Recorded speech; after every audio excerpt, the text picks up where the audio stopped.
First they came for the hybrid, then they came for me. Modern era.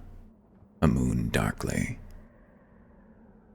The only way to deal with an unfree world is to become so absolutely free that your very existence is an act of rebellion.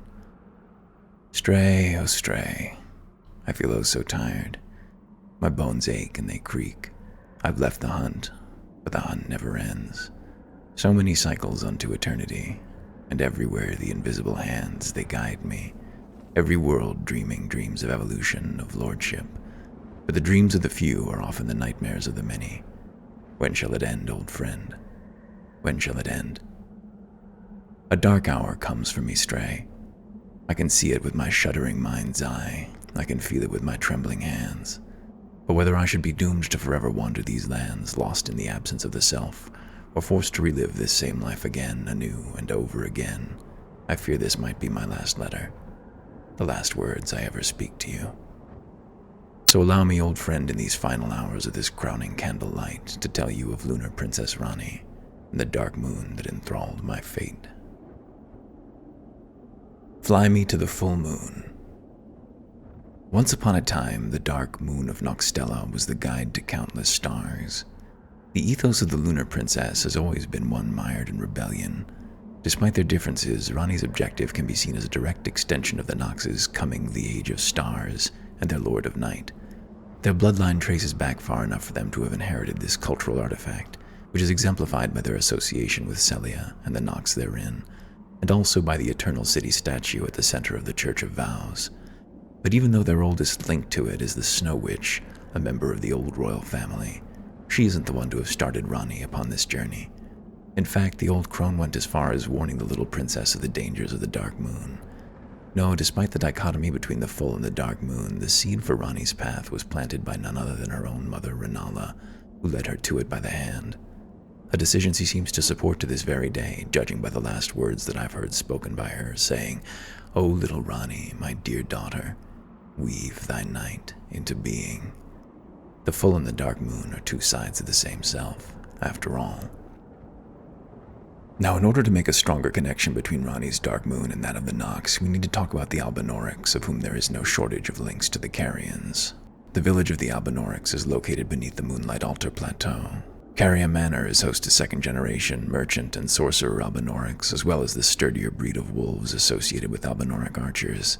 And notably, Loretta, once a royal Carian knight, went on a long, bloody journey to seek out a place where the Albinaurics could live in peace. This personal guard to Carian royalty was also rumored to be an Albinauric herself, due to her silver mirror shield, whose shape is said to imitate that of a sacred drop of dew. A rumor that is underpinned by previous connections I've made between the Albinaurics and the Eternal Cities, the fact that she's never seen without her mount, and that it is said that the bow was Loretta's favored weapon, a set of circumstances that the perfect picture of an Albinauric wolf rider makes. But the relationship between the Carians and these silver-blooded beings may be more layered than these links may imply. Loretta and the village both indicate they were once aligned, but Loretta, the other wolf riders, and their elders have all since pledged themselves to Mikola and the Halig Tree. And the Albinauric sorcerers all employ Academy spells rather than Carian, which usually wouldn't be considered all that conclusive, but given the shift the rest of them went through, this fact becomes part of a pattern instead of an isolated instance. From all this, it can be surmised that all forces in Caria Manor up to Adula are vestiges of Raya's incursion, stranded between a magic snare and a crystal dragon. The Finger Creepers have been previously associated with Mikola's Grand Alliance, just as we've done for the Albinauric sorcerers just now. The blue-colored specters are Knights of the Cuckoo loyal to the Academy. The wolves on the upper level are Albinauric rider wolves from the consecrated snowfield, and Loretta's Wraith has distinctly already donned the tree elm associated with the Halig Tree. It's hard to tell whether the Albinaurics were enthralled by Mikola's promises or otherwise coerced by magical means, just as it is for anyone serving the unalloyed demigod. But the fact of the matter is that nothing but bad blood remains between the Albinaurics and the Carian royals. With that being said, though the Carians may have lost their loyalty, Renala's link to the Albinaurics may run much deeper than mere acquaintance. I don't believe her to be a proper Albinauric, but it is clear to me that her very being is related to them somehow. In my mind, her pale countenance was the first giveaway, which then prompted me to notice we only ever get to see her either floating or crawling when facing her in her physical form. She did walk at some point during my fight with her, but by then it was no longer her body I was fighting. It was a conjured manifestation of her instead. Just like the Sweetings birthed countless anew, who only ever crawl like the Albinaurics do. And her children too, I must say, all have hints of this same condition to one degree or another. Radahn is missing his legs, Ranni's doll has decrepit-looking feet, and even Rykard, circumstantial as this may be, is associated with serpents which are usually only able to crawl. Such as with their mother, we don't actually ever get to see them walking, not with their own 2 feet, at any rate. This is all very strange and somewhat inconclusive, but it all feels very pertinent to me. I used to believe Renala was a descendant of the Snow Witch, but now I think she may have been created rather than birthed. The Nox once hoped Silver Tears would eventually birth them a lord. Perhaps a queen, and the mimicry of a proper lineage would suit the old crone just fine instead. This may very well have been the origin of the first generation of Albinaurics, come to think of it. Perhaps even of those who would later be known as the Night Folk. I do believe prescience to be nothing but hope with an extra degree of confidence, though. Lingering echoes of the past were ultimately stronger than her wishes for the future, and the bloodline she donned would carry out the dream of the Nox to its cold, bitter end. Here's some side notes. It's worth noting that the Carrion Knight's shield is also described as being teardrop-shaped, as an extended connection between their family and both the Albinaurics and the Silver Tears. The spectral Cuckoo Knights in Carrion Manor can be used to recontextualize their counterparts in Fort Feroth, who may have found their way into Caelid during Miquella's incursion into those lands. Gilded Cage. A cage is a cage, in any form a cage may be. Whether its walls are made of stone, ideas, or rays of gold, a cage is a cage whenever a cage may be.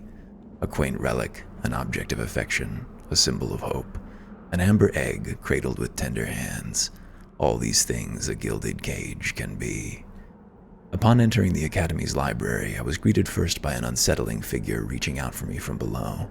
But soon I met that which I sought, an audience with the Carrion Queen. It was a striking image to see Renala floating on a crib, cradling the amber egg Gideon had told me of. And though initially confusing, this scenario started coming together after having heard her words, saying, "Hush, little Culver, I'll soon birth thee anew, a sweeting, fresh and pure." It seemed like this once proud queen had been reduced to grasping at Radagon's last memento, lulling the egg to sleep, clutching at what had been lost. But at one point during our fight, Ranni could also be heard saying, "Upon my name as Ranni the Witch, mother's rich slumber shall not be disturbed by thee," which to me implied her mother was the one being put to sleep inside the egg, not the other way around. Admittedly, this was even more confusing at first, as revelations are wont to be. How could Renala be put to sleep inside the egg, if Renala is the one putting the egg to sleep? Surely there must have been a misunderstanding on my part somewhere, right? But then I realized she is birthing the egg, or whatever's inside of it, anew, countless born, forever and ever, as Sweetings. Sweetings in the image of Renala herself, again implying Renala is actually trapped inside the egg. And then it hit me out of nowhere like Patches would have, that the power of the egg is the power of rebirth. And I wondered what was there stopping someone to have been rebirthed in the image of Renala, whilst Renala would have been made prisoner inside the egg. It was not a thing I could think of. In fact, given all the evidence, that seemed to be precisely the answer I was looking for. As previously discussed, it is wholly unreasonable not to consider the Great Rune of the Unborn when contemplating Marika's transformation into Radagon. Now this Great Rune was stored inside the Amber Egg, which was gifted to Renala by Radagon, and since that happened when he left to marry Marika, that means this rune was plucked from the Elden Ring before it was shattered. Something that is made explicit in the timeline of events, and also somewhat corroborated by the fact that this is the only Great Rune that doesn't require activation at a Divine Tower.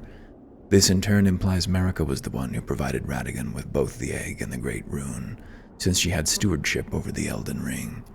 And make no mistake, this rune is truly a shard of the Elden Ring, as indicated by Enya's words after I had defeated Renala, and the fact that acquiring it serves to undo the seal placed by the Two Fingers, the one that stops a Tarnished from entering Lane Dell until they've obtained at least 2 such great runes. Moreover, not only does this all imply the power of rebirth as a component of the greater will, but this rune was given to Renala by Radagon, not the other way around, all of which serves to indicate the power of rebirth has always been within Marika's grasp, which was demonstrated to me by her willful transformation into Radagon when I finally met her inside the Erd Tree. Marika's roundtable hold even goes as far as having a mirror that can perform the aesthetic portion of rebirth. Renala was trapped inside the egg, and with the power of rebirth, a doppelganger was created in her stead, a puppet more easily controlled. It had always seemed too condescending to me, the belief that her heart had broken so thoroughly that such a capable woman would have been diminished into such a useless state after Radagon's departure. If Marika couldn't break the Carians by putting them to the sword, good old subterfuge would have to do. As you may recall, I previously discussed with you the idea that Marika replaced Radagon using the power of rebirth in my missive regarding her reign over the lands between.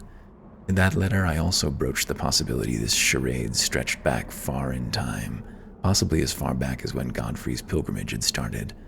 Well, that idea and that possibility both play a role here as well, and we should look further into it. First, we must consider Marika's words.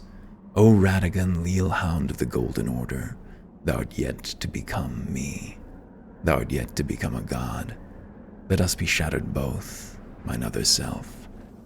This revelation imparted to me by Melina at the Queen's bedchamber implies Marika's transformation into Radagon was premeditated, much like so many of her otherwise seemingly random choices. Then, in regards to the union between Renala and Radagon, something noteworthy is the fact that it involved the usage of celestial dew, a hidden tear found in the Eternal City. The practical application of this item is to perform atonement, through which any bond, no matter how strained or even severed, will be put to rights, meaning after their wedding, Radagon and Renala's bond would be true, regardless of their previous associations. Now, one instance of celestial dew can be found in the Erd Tree Sanctuary. This one in particular interested me for being the only one not located in an Eternal City or any other place explicitly related to the Carians. And what the placement of this celestial dew tells me is that Marika had known beforehand both that such an item was going to be used in the wedding ceremony and that the consequences would be. Being Radagon's liege and a member of the old Sun Realm's royal family, the knowledge of neither thing should seem too strange coming from Marika. But it should also be said that Seluvis, a preceptor who served the Carian royals, is known to have had ties to Gideon in the Round Table hold, and suffice it to say, I would not have trusted that man's loyalty if my life depended on it. The marriage itself is most likely to have been political from the start. It's doubtful they'd have the leeway to fall in love while actively waging war against each other. Such fanciful notions are best left to novels rather than history, I should think. So considering the stated loyalty of Radagon toward the Golden Order, the implication is that he was a willing sacrifice, offering himself to a marriage of convenience with the full knowledge he'd be replaced by Marika afterward. From a Carian perspective, this was a chance to approach Laendel's seat of power, making it easier for them to bring about an Age of Stars.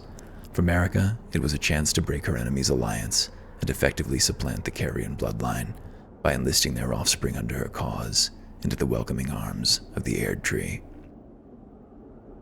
When it comes to pinpointing the moment when Marika replaced Radagon, first there's the previously reached conclusion she may have already done so by the time Godfrey was exiled, given Radagon's statue in the Church of Pilgrimage. This conclusion is complemented by the ancient hero of Zamor imprisoned inside the Weeping Ever jail, whom I discovered to have been in possession of Radagon's Scar Seal, said to be the seal of the king consort Radagon. The Zamorians had sided with Marika against the Fire Giants, which would make Godfrey and that champion enemies by circumstance.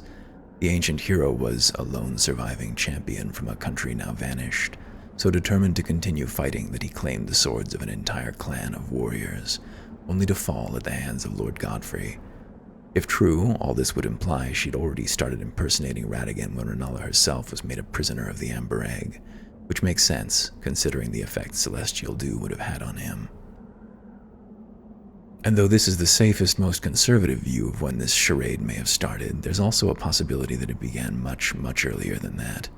Renala's children are said to have gained the title of demigods by virtue of their father's union with Marika, but Enya once told me the demigods are each and all the direct offspring of Queen Marika. Her phrasing leaves very little room for interpretation, So unless that sweet hag has lost her marbles, the implication is that Marika was already Radagon all the way back when Ranni and her siblings were conceived. And I would like to add that these conclusions provide answers to both of Muriel's mysteries presented to me at the Church of Vows. The mystery endures to this day as to why Lord Radagon would cast Lady Rennala aside, and moreover why a mere champion would be chosen for the seat of Elden Lord. At the end of it, the only question left to answer is what happened to Radagon after he was replaced. And, well, considering he'd gone through the atonement ceremony with Rennala, it's likely Marika had him killed. And we may even have clues regarding his final resting place. Besides the Red Wolf of Radagon at the Academy, there is another possibly relevant Red Wolf at Mount Gelmir's hero's grave, only this one's named Red Wolf of the Champion, which, albeit circumstantial, is the same title attributed to Radagon. And honestly, this wolf would seem more at home in the consecrated snowfields or another otherwise carrier-related location, given the lack of connections between them and Mount Gelmir. There's also the fact that this red wolf was in possession of the spirit ashes of one bloodhound knight Flo, who vowed that there was only one lord he would ever serve, a true king. And so the rabid stray never found a master. When combined with the previous arguments, the scenario gives the appearance of Flo having helped in the killing of Radagon, whom they deemed not to be a true king, since the champion's companion avenged him, standing guard over his unmarked grave ever since. Given Marika was possibly already posing as Radagon when Rennala's children were conceived, Rykard was likely not involved in this plot, despite the connections that had been established between him and Raya Lucaria. At the time, Mount Gelmir would have been under Marika's jurisdiction after all. There's a note in the margin that reads, "Both the Red Wolf of the Champion and the Red Wolf of Radagon are reminiscent of a tale I've heard regarding a great grey wolf known as Sif, who remained loyal to his former human companion long after his death. The Red Wolf in Raya Lucaria was also stationed in a room named the Debate Parlor, surrounded by skeletons. It seems to me that members of the Academy tried to debate the Red Wolf out of his loyalties. Their arguments must not have been very convincing. The darkness that seeps within Rennala's amber egg is reminiscent of the darkness inside Marika and Radagon's body, the darkness from whence the Rune of Death is released, and the darkness seeping through the portals of Alabaster and Onyx Lorns. The last example seems to imply the darkness of space may be more tangible than simple lack of substance. The other three set a pattern of such material beings used as a form of repository, apparently of the kind that is capable of containing objects touched by the stuff of stars are made of. Maybe not even gods can exist apart from the reality that surrounds them. And let me play among the age of stars." Lunar Princess Ranni was taught by both the Snow Witch and her mother. Rennala led her to the Dark Moon, and the witch warned her about its dangers. Her signature spell is a dark moon, but her moon is enwreathed in a cold aura. She inhabits a doll dressed like the Snow Witch, but marked by dark blue hues, and there are even a snow white and dark blue sides on her very face. Ranni was a child torn between two matriarchs, a leader in the making with two paths to choose from. She cared dearly about those who came before her, and those who would follow her as well. The choice was hers, but in truth, every choice made is the only choice one could ever have made. There is no choice, only the act of choosing.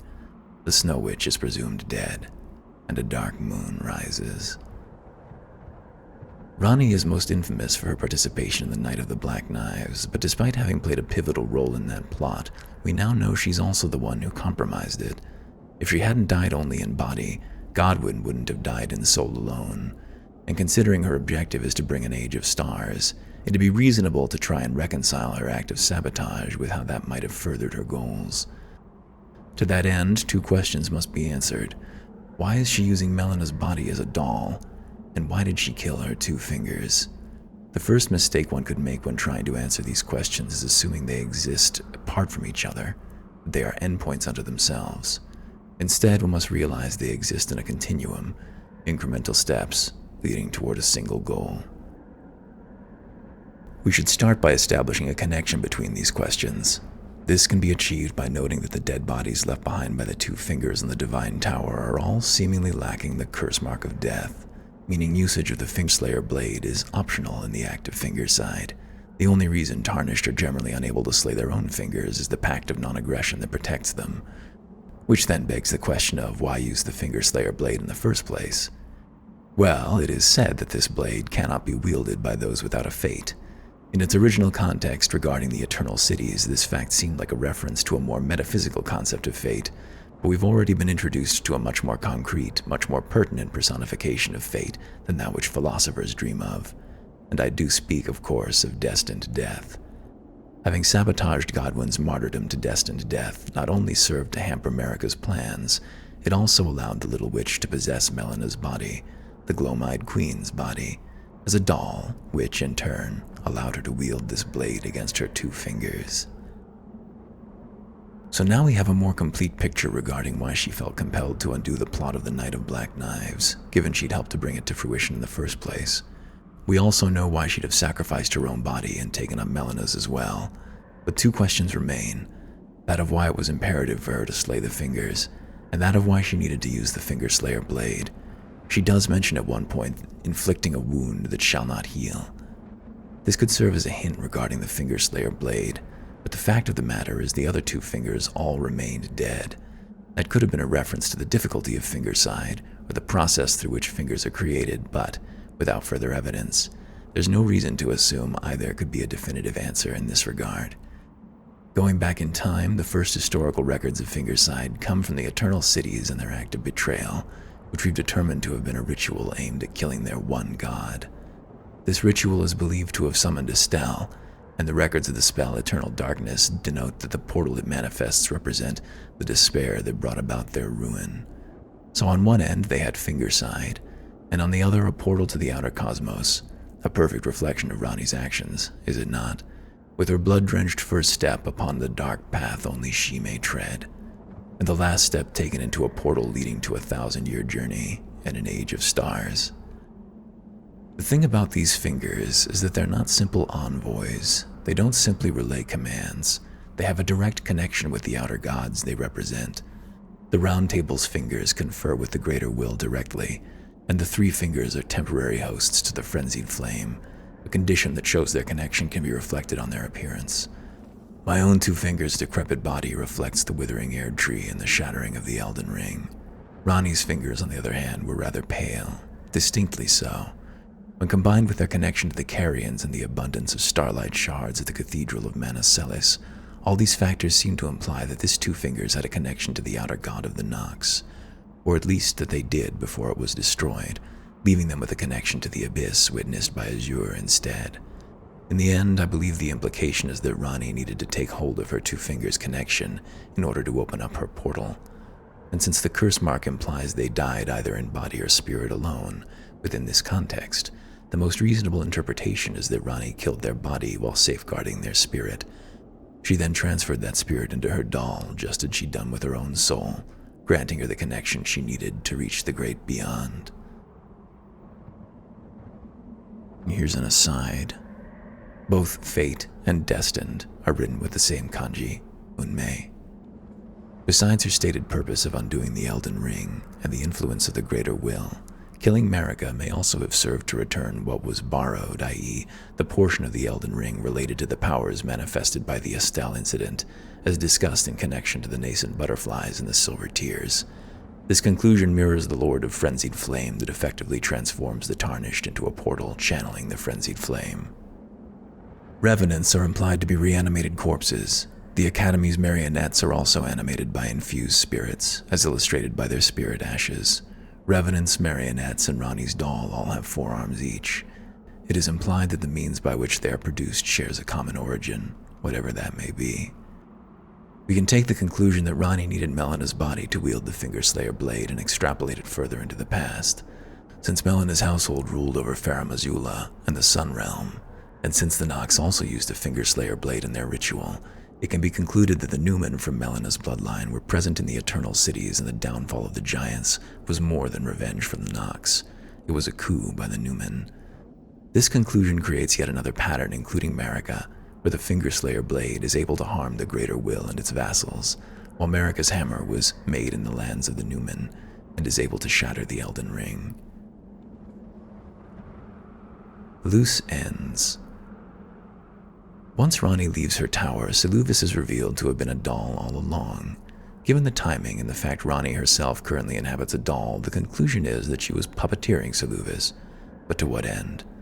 Well, Seluvis's mission for the Tarnished had me attempting to subdue Ronnie with a special draft, which would lead to failure, and Ronnie terminating both my life and my employment. So it would seem that she'd been using this puppet as a test of loyalty to those she would recruit under her service. This also serves to explain why Pygia's dolls turn on him, since his possession of the instructions leading to the Amber Starlight necessary for concocting the draft and the fact that he acquires one of Seluvis's puppets after his demise both indicate he was in cahoots with the Preceptor. And the reason for Ronnie to have killed Seluvis in the first place mirrors the post-mortem application she found for him. He was a spy for Miquella, a traitor himself. The first hint to this conclusion is the aforementioned knowledge and usage of the Amber Starlight associated with Miquella. The second hint comes from the isolated merchant in Raya Lucaria, the one who would have pillaged the remains of Miquella's envoys to the Academy, since he also sells a note delineating Seluvis's secrets. This implies the Preceptor was at least in contact with Miquella, or even that he may have served as the original contact between Raya and the Halictree. And the final clue comes from Dolores, the sleeping arrow puppet. Dolores once belonged to the Round Table Hold, where she was both a critic and a friend of Gideon the All-Knowing. It was because of her that he and Seluvis went their separate ways. What's interesting about her is that given Miquella's association with Saint Trina, Dolores's sleeping arrows and cross-dressing ways make her a very superficial, yet very relevant point of intersection connecting Miquella to all of Gideon, Seluvis, and Ronnie as well. An end lost in translation. There once was a visionary artist and prophet called Hidetaka Miyazaki, born in the land of reeds. Many a scholar have scoured his mysterious and secretive records detailing the history of the lands between, particularly in regards to Ronnie's objectives. Many conflicting arguments can be found interpreting the nature of her chill night and what it would entail for the inhabitants of this world. Luckily, there is a collective of scholars known as the Frontline, all compatriots of Miyazaki-san, who have conducted an extensive study of these records in their original language. One set of translated records have Ronnie saying, "I do solemnly swear to every living being and every living soul, now cometh the age of the stars, 1,000-year voyage under the wisdom of the moon. Here beginneth the chill night that encompasses all, reaching the great beyond, into fear, doubt, and loneliness, as the path stretcheth into darkness. Well then, shall we?" While their studies have found this would have been better translated as, "I shall swear to all lives and souls from here on is the age of stars, the laws of the moon, 1,000-year journey. To all you may think of the chill night as infinitely far away. And now, let us go on our path of fear, doubt, and loneliness into darkness." Where the greatest discrepancies are that the chill night is referenced as being far away, rather than starting now and encompassing all, and also that fear, doubt, and loneliness apply to the path she's undertaking, not the chill night she was supposedly leaving behind. They also point out this record is complemented by a previous one where she says, "Upon the order I envision, mine will be an order not of gold, but the stars and moon of the chill night. I would keep them far from the earth beneath our feet. As it is now, life and souls and order are bound tightly together, but I would have them at a great remove, and have the certainties of sight, emotion, faith, and touch all become impossibilities, which is why I would abandon this soil with mine order," which in their translation should read as, "About my order will not be of gold, but of the stars and moon and chill night. I want to keep it far away from this land. Even if life and souls are one with the other, the order could be kept far away. If it was not possible to clearly see, feel, believe in, or touch the order, that would be better. That is why I will leave this place, along with the order." To put it shortly, one point of contention has been the belief that her goals would undo our senses and emotions, but as it turns out, the truth is far from it. She simply wishes to remove the gods' ability to institute any kind of order in our world, making it so that by undoing their ability to interact with us, she'll also undo their ability to exert any kind of influence or control as well. I shall leave you a note, Stray, with the full transcript of their study. You'll find it beneath this letter, and I encourage you to peruse it when you can. The end is never the end. Here I am, old friend, As lonely as I've ever been, somehow even more so now that I've allowed myself to think of you, standing at the precipice, staring down at the end of all things, the end of everything that is me. I've dreamt once that all paths converge at the end, that in this dark, bitter cold void of my own making, that you and me, that my brethren and my kin, that we would stand tall together, one of many, a many of ones, that all paths were one, that I was lonely but not alone. Take my hand, old friend, my new friends. Let us be the end, and the beginning of a new end. The end is never the end. None of us has to be alone. The fallen leaves tell a story, exploring many ideas, but at its core, this is a story about a system of control presented in the form of a hyperobject, the greater will. Different eras governed by different rulers. They come and go, but the greater will exists across time and space, defying our ability to comprehend its totality. It arises from the interactions between outer gods, the entities under their control, and the systems we build around their dominion. Each component can be infinitely replaced, but the greater will remains, ever shifting and ever the same. It doesn't matter how many gods are dethroned or how many lords are propped up. It doesn't matter what name or form it takes, be it grace or blood or fate. So long as the system remains in place, there will always be the ones ruling, and there will always be the ones being ruled by them. Goldmask, Fia, and the Dung Eater all take different roads leading to the same place. They all willingly perpetuate the system that they're fighting against. Whether it's the Age of Order, the Duskborn, or the Blessing of Despair, they're not building a new system from the ground up. They're taking over the system that oppressed them, under the illusion that they will be the ones to dictate its fate. But that system was never meant to keep any one entity in control. It was only ever meant to keep control, period. And just as they once brandished the Elden Ring and mended the system by adding their own runes, the system will see to it that they themselves are one day replaced by the next god, the next lord, the next rune. In the meantime, since inequity is built into that system, disparity will continue. There will always be the ones ruling, and there will always be the ones being ruled by them. The Lord of Frenzied Flame ending as a concept is quite new to Soulsborne games. The closest we got to it was by slaying the Maiden in Black in Demon's Souls, but it still wasn't quite the same. Despite the similarities between the barren hegemony of the world they create, the world of the Old Ones is still inhabited by dormant creatures, and a system in stasis is still a system that exists. The Lord of Chaos rejects all life in any form, all systems with or without control. In the face of seemingly insurmountable odds, of a system that apparently can only ever be changed but never defeated, the game and its creators recognize that this is a valid response. It's not productive. Nothing gets solved. When you burn the world down to the ground, all you get are ashes, and everyone gets burned down with it. But they don't disparage you for it. This isn't presented as the bad ending. Embracing oblivion is presented as a valid way to cope with the overwhelming suffering and despair. And it's quite refreshing, actually. The world has a way of sapping one's fortitude. Not everyone has the endurance to fight. No one has the endurance to fight all the time. But sticking your finger on someone's face when they're face down on the ground doesn't exactly help anybody either, does it? They do leave us with a warning, though. A fully nihilistic, scorched earth attitude is not productive. Nothing gets solved. When we take this path, we leave the path open for those who seek the mantle of rule to rebuild upon the ashes of our creation, and to deliver us that which they perceive as our due recompense, one way or another, wherever this path may take us. Nothing but destined death. But then there's Ranni and her Age of Stars. To me personally, this feels like the most honest and heartfelt ending in the game, a sort of confession by Miyazaki that is as optimistic as it can be while remaining reasonable. There is no incremental change that can fix the system because the system isn't broken. Inequity was built into it. The system was designed to operate this way. It was designed to have rulers. It was designed to have suffering. It was designed to control, to oppress, and to always violently shatter into a world-rending conflict.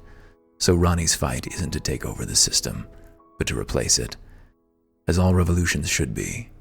She doesn't really know what to replace it with because honestly, nobody does. And you should beware anybody who says they do. So she'll break this so-called order and take it as far away as possible in a 1,000-year journey into the unknown. to find the answers she doesn't have, that Miyazaki doesn't have, that nobody has. She'll leave no gods or lords behind. We don't know what life will be like in what is truly, for the first time, a brand new world. But we do know that life will go on, and that is something worth fighting for.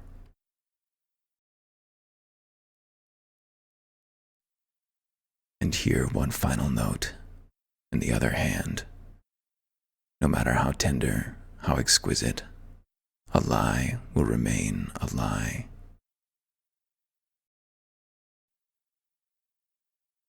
This has been your quick and easy guide to the story of Elden Ring by Bob the Hollow, known now as Harumi Rose. Voiced by Stray, known also as A Lie Remains a Lie. Thank you, and good night.